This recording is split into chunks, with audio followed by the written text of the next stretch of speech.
Hey Flaunter, I'm Shelly from Fit to Flaunt, the pole dancing app that turns your home into your very own pole dancing studio.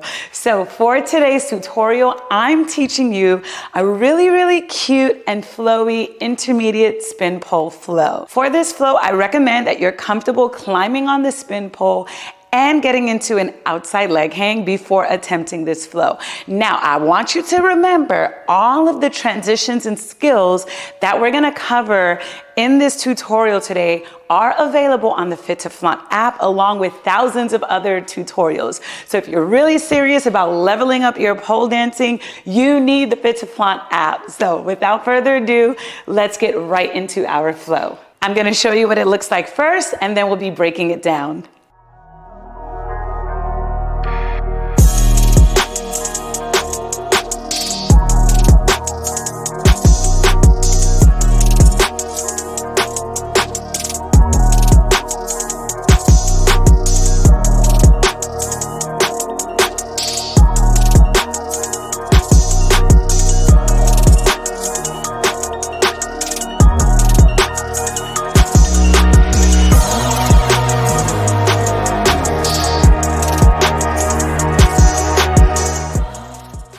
Flaunter, now that you've seen what the flow looks like, let's get into it. So we are starting our flow off with a grounded flare. So again, if this is a new skill for you, there's an in-depth tutorial on this skill inside of the Fit to Flaunt app. So with our grounded flare, we're starting from a layout. And before we get into it, it's super important to remember that whenever you're doing a flare, you're initiating the movement with an outside leg. When we do inside leg, this is when we do what's called a fan kick. So whenever we do it with the outside leg, we're going away from the pole, and that's when it's a flare. So we're going from a layout to a grounded flare. Layout, initiating the movement with the outside leg, comes across my body. I open, close, bend the knees, and then my body will naturally turn towards the pole because we're doing this skill on spin pole. So you're probably thinking, well, what if I wanted to do it on static pole? You actually couldn't. To do it on static pole, that's when you would be doing a ragdoll, right? Because it's gonna be quite challenging to do this movement, obviously, on a static pole. So remember, ragdoll is what we do on static pole. If we're on spin pole, we can do a grounded flare, and that's just also a really nice way just to get up and climb the pole instead of always doing a basic layout and going right into a climb. So now that we've seen the grounded flare, let's talk about what happens after. Depending on how high your pole is, you may get 2, 3, or 4 climbs. I only get about 1.5 climbs because I'm really tall. So now that we've gone over the climbing part, let's talk about what happens after. We need to get into our inside leg hang, and we're gonna get into it from a half bracket. So if you wanna invert, you can, but it's not necessary for this combo. So it does matter which arm you have on the bottom. If you prefer to do your outside leg hang with your left knee, then you're gonna have left arm on the bottom. If you prefer to do your outside leg hang with your right knee, then you know you're gonna have your right hand on the bottom, right? This matters because when we're going into our outside leg hang from this climbing position, we need to make sure that we're really pushing away from the pole so that we can hook our inside knee as high as possible to get into our outside leg hang. So imagine what would happen if I wanted to hook behind my left knee, but then I had my right arm on the bottom. That would be extremely awkward and extremely challenging to execute, right? Because I would be like this twisted. So again, it does matter which elbow you have on the bottom. So once we go into our climb, we push away, we hook the pole behind that inside knee. We've made it, right?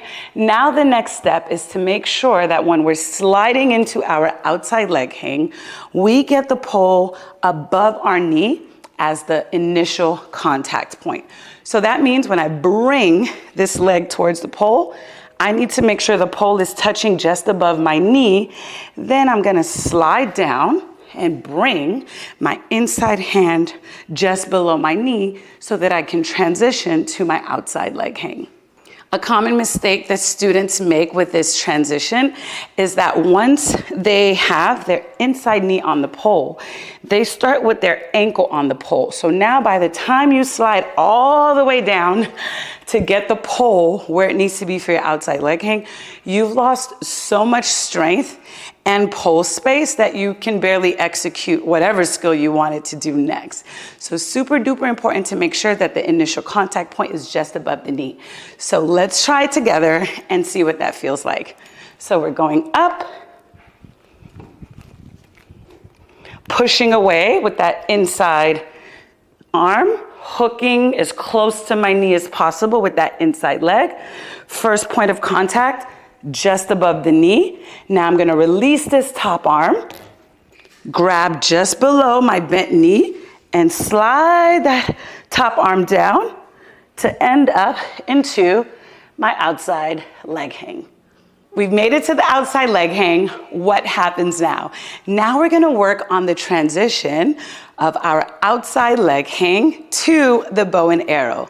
So for this transition, we'll work on it first from a basic inversion into outside leg hang, just to go over our hand placement and what our body is doing for the bow and arrow skill.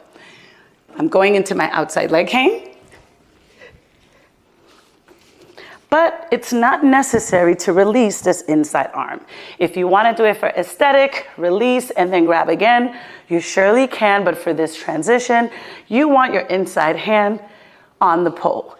Now, our inside leg, this one that's extended back, is gonna come up and we're gonna hook it on the pole. Be careful not to hook it in front of your bent knee, right? It's gonna go behind that foot and hooks on the pole as you grab above your head. From here, we're gonna drop this knee towards our face and allow our chest to turn away from the pole so that our forearm lands on the pole.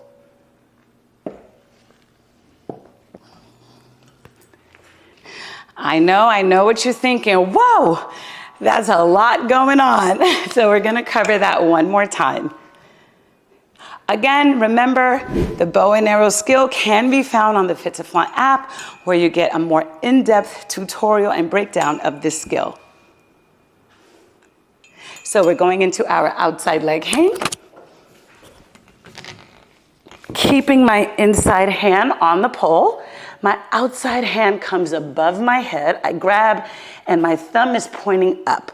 From here, this inside leg, this foot that I'm wiggling, it's gonna come up behind my bent leg and my foot will hook on the pole. Once that foot makes contact, I bend this knee off of the pole, bring my head through and rotate my chest downwards. Once that top foot slides down, that's when you're gonna get that bottom forearm on the pole and you will feel more comfortable in this transition. To come out, I'm gonna slide that foot back up, hook my outside leg so I can transition back to my outside leg hang. Now that we've seen what everything looks like, let's try it all together and I'm gonna talk you through the whole flow. So we're taking one step and we're going right into our layout, into our grounded flare. So one step, layout, grounded flare, bending the knees, climbing the pole, inside hand on the bottom, pushing away, walk, walk, walk, hooking that inside knee as high as possible. Initial contact happens just above the knee. I'm releasing that top hand, grabbing just below my knee, sliding top hand down and transitioning into this leg hang. Outside hand grabs the pole, my foot comes up and hooks and I drop the knee towards my face. I bring my chin to my chest and allow the pole to land on my forearm. To come out, I slide that foot up so that I can transition back to my outside leg hang.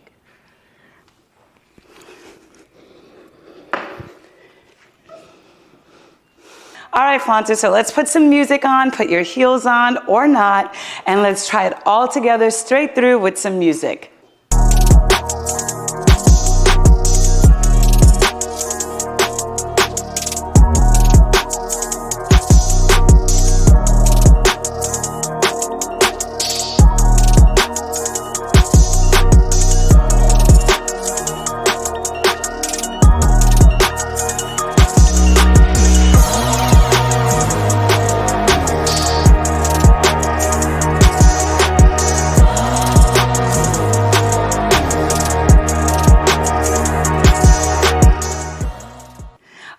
right, great job. So please don't forget, this is a very challenging flow, so do not get discouraged. It's expected that you need to do this tutorial and flow quite a few times before it starts to feel more natural and the movements look more fluid and graceful.